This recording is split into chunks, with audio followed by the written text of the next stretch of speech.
Yesu ashimwe mwene data. Reka twumve icyo Uwiteka dushaka uyu munsi wa none. Ni ukuri ko Imana ihoraho yo mu ijuru, dukwiriye gukunda Imana cyane. Imirimo ikora, ibitangaza ikora, iyo yumva gusenga ko bitakira amanywa nijoro, dukwiriye kuyikunda iteka.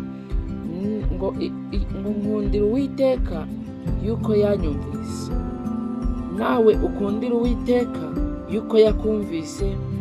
Igihe wari urwaye warasenze urataka arakumva. Igihe wazamukaga ugiye gusenga mu musozi Imana yarakumvise. Igihe wasengaga ugiye ku rusengero Imana yarakumvise.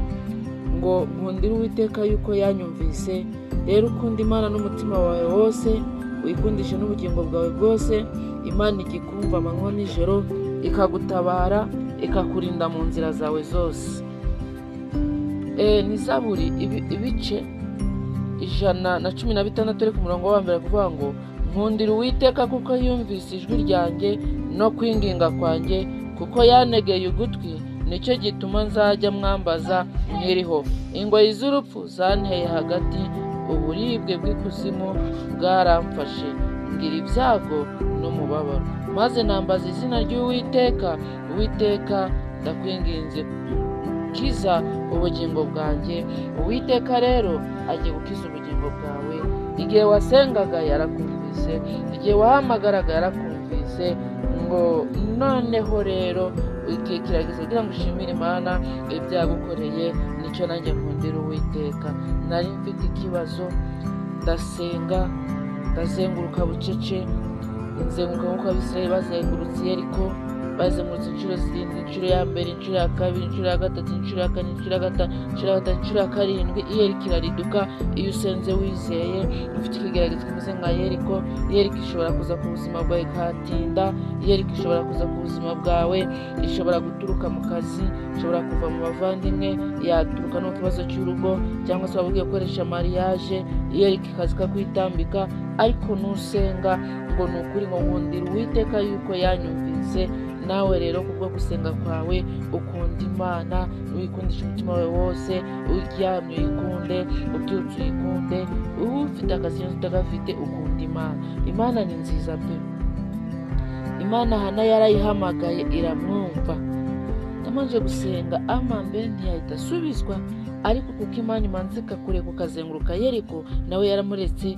Umunsi wa mbere Hana arasenga biranga, umunsi wa kabiri Hana arasenga biranga, ariko ku nshuro ya gatatu ari gusenga Eli aramubona, agira ngo afite ikigeragezo gikomeye cy'uko ashobora no kuza mu rusengero yanyweye n'ibiyobyabwenge. Ariko umutambyi Hana abwira umutambyi ati, koko umuja wawe nta kibi nakora, ndi inyangamugayo imbere y'Imana n'imbere y'abantu, ahubwo mfite icyifuzo nashize imbere y'Imana, kandi icyo nyikundira iri bunyumve. Eli aramubwira ati, genda amahoro, icyo wasabye Imana irakiguhaye.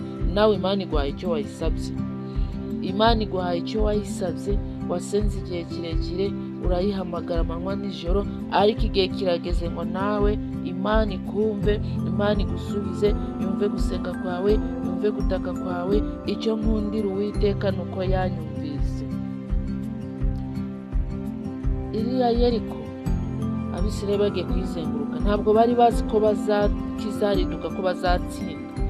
Ngo hari hakinze cyane, ngo kandi abarimo imbere bari bafite ubwoba, ariko bari hanze bari bafite kwizera yuko iyo Yeriko izariduka, irariduka. Nawe rero Imana ikumve, iri turiya Yeriko iri imbere yawe. Niba ari Yeriko y'uburwayi, niba ari Yeriko yo gusenga ntihumvirwe, umunsi wumvirwe. Niba ari Yeriko y'icyangiro kikuveho, Imana igukureho Yeriko y'icyangiro. Ngo nkundira Uwiteka yuko yanyumvise.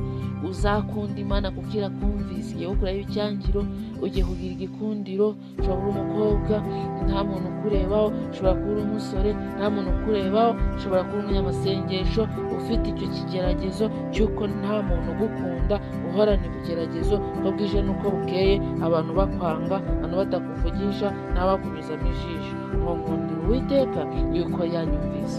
Nawe rero ukundisha Uwiteka umutima wawe wose.